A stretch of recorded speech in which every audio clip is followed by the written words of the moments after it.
আসসালামু আলাইকুম। আমার আজকের রেসিপি হচ্ছে তালের বড়া। এটা যেহেতু তালের সিজন, তো তালের বড়া তো বানাতেই হয়।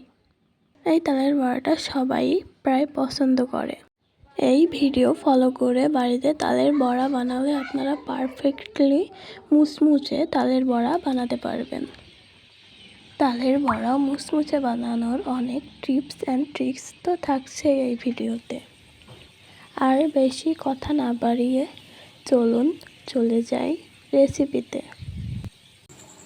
একটা মিক্সিং বলে একটা তালের রস আমি ঢেলে নিচ্ছি।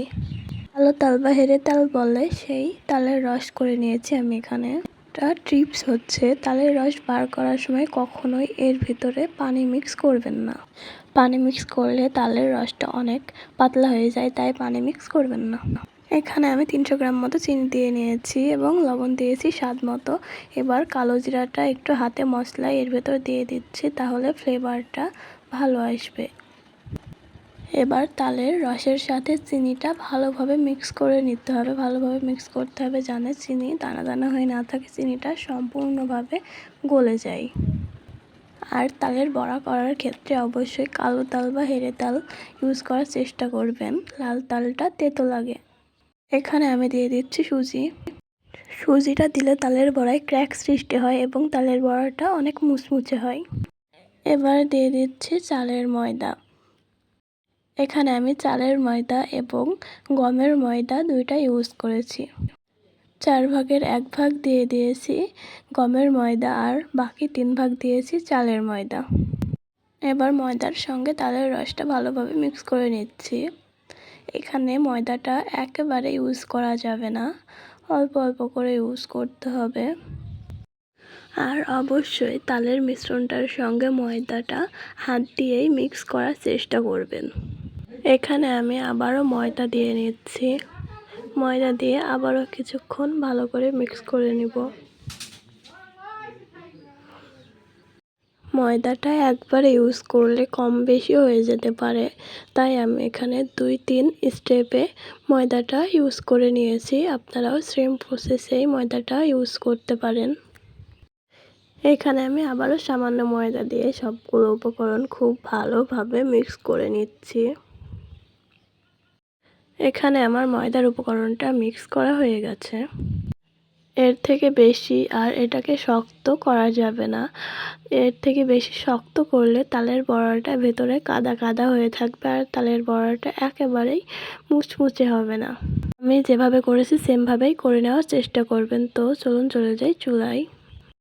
আমি চুলায় একটা প্যান বসিয়ে এটা গরম করে নিচ্ছি। প্যানটা গরম হলে এর ভেতর দিয়ে দিচ্ছি রেগুলার সয়াবিন তেল। তেলটা একটু বেশি দেওয়ার চেষ্টা করবেন। ডুবো তেলে বড়াটা ভাজলে বড়াটা অনেক মুচমুচে হবে। তেলটা গরম হয়ে গেলে এর ভিতর তালের বড়াগুলো দিয়ে দিব। আমি যেভাবে দিচ্ছি সেম প্রসেসে আপনারাও দিয়ে নেবেন। তেলটা খুব বেশি গরম করা যাবে না।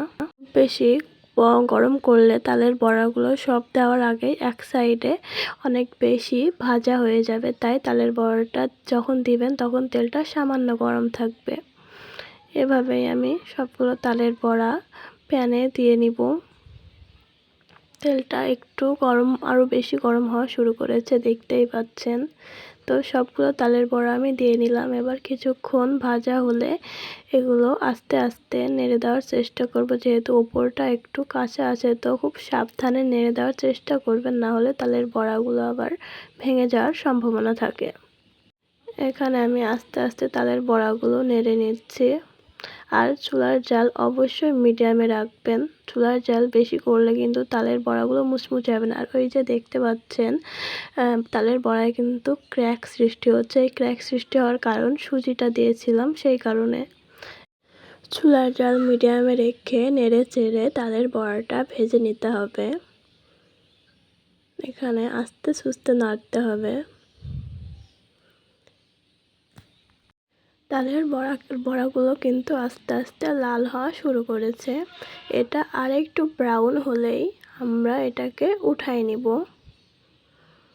দেখতে পাচ্ছেন আমি কিন্তু অনেকক্ষণ ধরে চুলার জাল মিডিয়ামে রেখে অনেকক্ষণ নেড়ে চেড়ে ভাজছি। আপনারাও সেমভাবে ভাজবেন, তাহলে আপনার বড়াগুলো পারফেক্টলি মুচমুচে হবে। এই পর্যায়ে আমার তালের বড়াগুলো ভাজা হয়ে গেছে, তো এবার এটা একটা ছেঁকনির সাহায্যে তুলে নিব। এভাবেই আমি বাকিগুলো তালের বড়াও ভেজে নিব। আপনারাও সেম প্রসেসে ভাজবেন, তাহলে আপনাদের বড়াগুলো পারফেক্টলি রেডি হয়ে যাবে। তো আমি এখানে সবগুলো তালের বড়া ভেজে নিয়েছি। সাউন্ড শুনে নিশ্চয়ই বুঝতে পারছেন কতটা মুচমুচে হয়েছে তালের বড়াগুলো। তালের বড়াগুলো কিন্তু দেখতে অনেক সুন্দর হয়েছে। আপনারাও সেম প্রসেসে তালের বড়া বানিয়ে নেবেন বাড়িতে। এই রেসিপি ফলো করে বানালে আপনাদের তালের বড়াও পারফেক্টলি মুচমুচে হবে ইনশাল্লাহ। দেখুন তালের বড়াটা কতটা সুন্দর হয়েছে, আর এর মাঝখানে কিন্তু পারফেক্টলি কুক হয়েছে, কোনো কাঁচা কাঁচা ভাব নেই, আর মুচমুচেও হয়েছে পারফেক্টভাবে। আজকের জন্য এটুকুই, দেখা হবে পরবর্তী ভিডিওতে। খোদা হাফেজ।